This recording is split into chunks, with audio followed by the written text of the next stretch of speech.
Hey squad, it's Brandon from the Bantu Sun. Thanks for joining us today. So, today I wanted to talk about the U.S. Africa Summit held in Washington, D.C.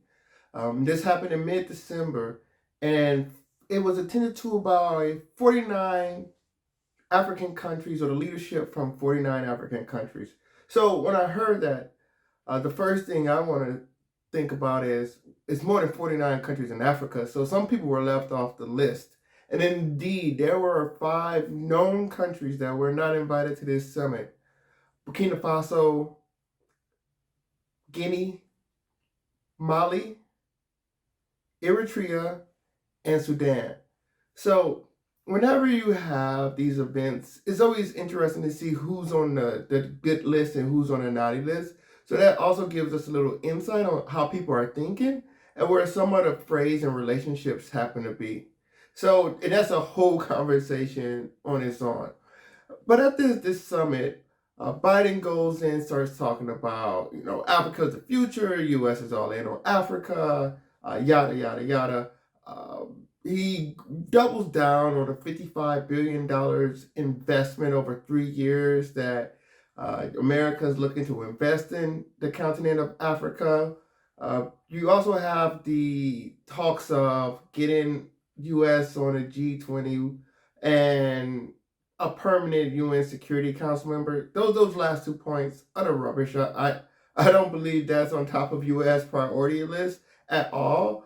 But what really stood out to me, and why I wanted to talk about this, is because I wanted to give my ideas on opportunities for U.S. Africa partnership. I've had some conversations, and I've been in some groups where we have these talks, and it amazes me. I don't want to say how anti-American some Africans can be, but how misunderstood the opportunities are for Africa and United States. And it boils down to two things, really, because I think this is a great opportunity. And the two things, or the strategy of success, and the 2 points that strategy of success will revolve around, in my opinion, has to be the synergies of the two locations, America and Africa, as well as the antipathy that comes towards Africa. So, what do I mean by these 2 points? First, let's talk about the synergy side of things. So, from America to Africa, we have this opportunity of money, money, money. Did I say money? So, if you look at the numbers for 2021, 6 out of the top 10 recipient countries for U.S. foreign assistance are in Africa.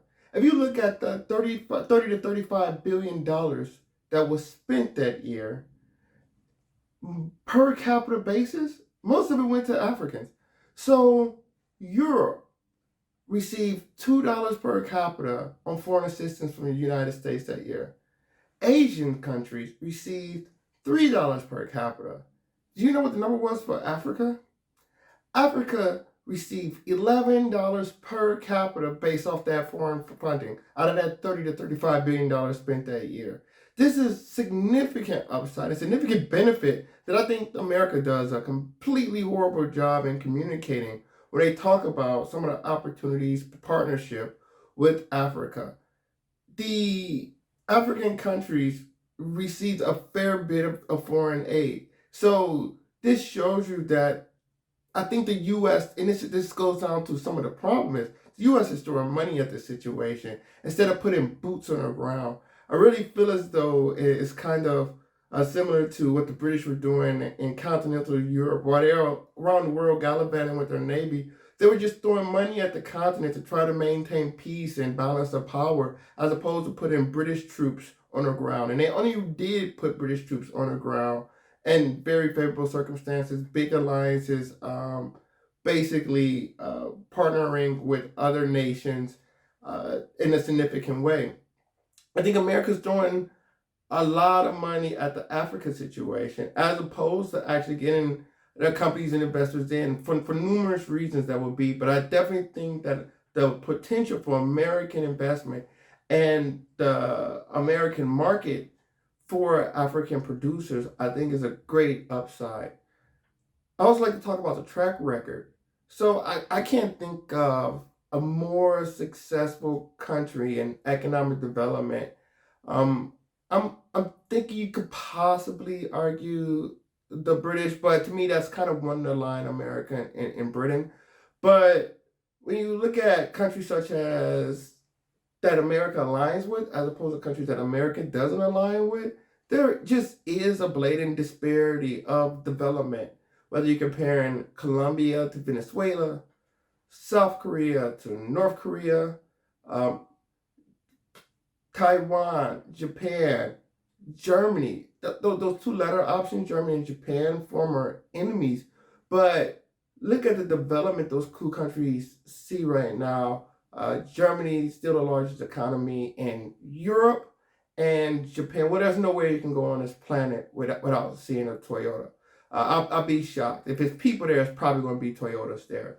So America's done a great job of allying and partnership with other countries, and it's the way they do it as well. They do it through investment and business, which means as opposed to migration. So when America partner with you, they don't flood your company with a bunch of Americans. They might flood it with American companies, but if you look at all these countries as well, a lot of the big players in their countries still have opportunity and still control their markets, whether that's Toyota in Japan or Samsung in Korea, uh, Siemens, BMW in Germany, etc. So it's still opportunity for these countries to shine, and a lot of that is because they're able to eat off the American plate because they're able to export to American markets.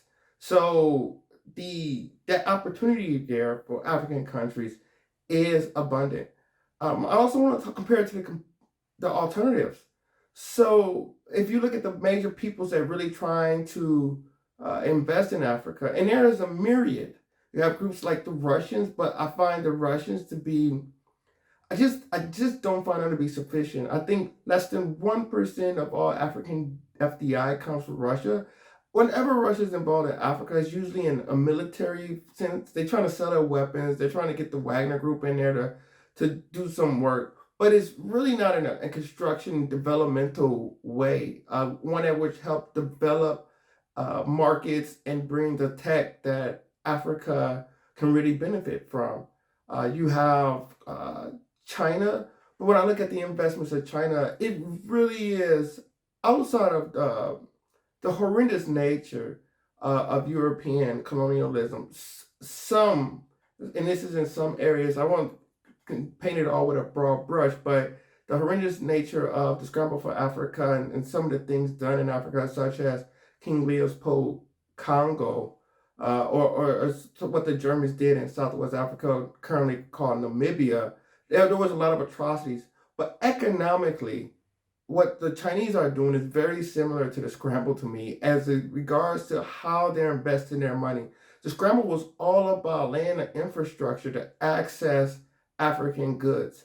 And if I look at where the numbers are and where the Chinese are investing their money, they're invested in things to get people in and resources out. They're invested in roads, rail, ports, and airports. So that's where a lot of the chunk in the countries they're going to, Angola, Nigeria, like they're going to countries with known for resources that they're going to need for their 1 billion people plus population. So that's another situation right there. And another thing with the Chinese and Indians, even though I don't think the Indians are in play at this point, but they are market dominators. So usually when you do get that trade, it comes with the people. So I say this by looking at Southeast Asia in the Chinese case and how the Chinese have came in and made themselves a very powerful minority in some of those countries, established themselves as the upper echelons of society. You can say the same thing for the Indians, where you look at islands such as like Fiji, Trinidad and Tobago, or Guyana. This was a big gripe of Idi Amin in Uganda. Is they come in and do sheer will, they eventually become head of the business class, head of the political class and make up the upper echelons and begin to dominate a society. I just don't think you really get that as much with the American inside of an investment, at least from a demographic point of view, because these are massive populations as well. And these people are going to need sustenance for their goods and services. So the second part I wanted to attack was the antipathy part. And I know some people say, well, how can that be a plus? But to me, that antipathy goes hand in hand with opportunity.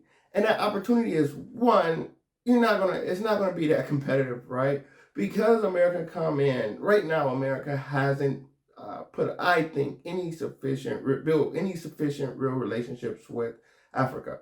So go ahead and put the map up. So this map that you're looking at right now that shows countries never visited by a sitting president, you'll see a significant part are going to be in some of the Arab League countries, a lot of Francophone African countries, but like some countries such as Angola as well, and Mozambique, like these are very important countries because of their demographics and resources that are in play as well for partnerships and opportunities.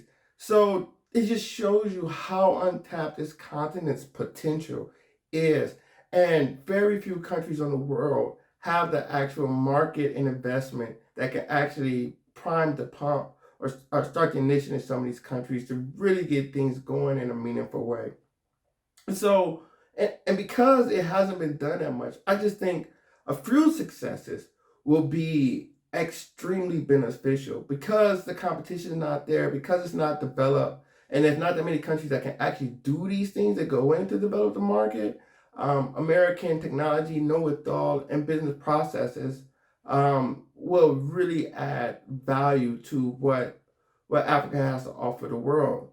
And I think you see that whenever Africans do go into the global stage, um, you notice that there are industries, like I'll give you a prime example, Afrobeats, right? Afrobeats is taking over. So what you had was this indigenous African art. But when given access to the American market, when it caught on to the American market, it went ablaze.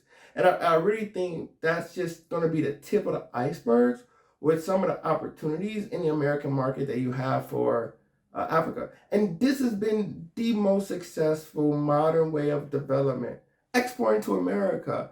American consumers are up for it. So a lot of countries, if you were to export, they'll get very defensive, slap ridiculous tariffs on, and become very insecure. Whereas Americans are completely okay with buying foreign goods. If you don't believe me, ask the Chinese, ask the Taiwanese, ask the Japanese, ask the Germans, ask many of the multitude of markets that give goods to the American consumer.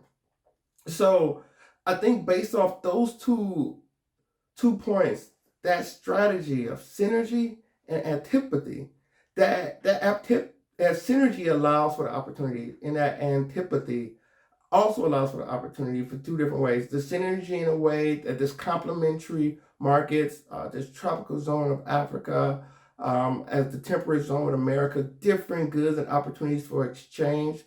And with the latter part, the antipathy, you have this opportunity that it really hasn't really, this relationship hasn't been taken advantage of yet. So there is massive upside for people to go in and add major value in a very significant way, probably with low barriers to entry. And I think that it's not that many other countries that have both. Like you'll get probably the synergy with China and Angola, right? But the Chinese are not antipathetic to Angola. They're very serious about what goes on in Angola because that's going to be a major source of resources for them. Whereas India is probably the opposite.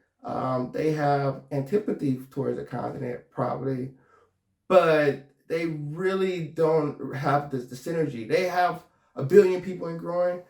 Africa's about to have a billion people and they're growing ridiculous. So you have this competition for a spot in this high populated tropical zone. So these two traits I think is unique to Africa and the United States. So I think it's a great opportunity if you can take it. So that's our thoughts over here. I'd like to hear your thoughts. Please like, share, subscribe. Also check out some of our geopolitical products, details and link in the description below. So let me know your thoughts. Until next time, take care. Bantu up.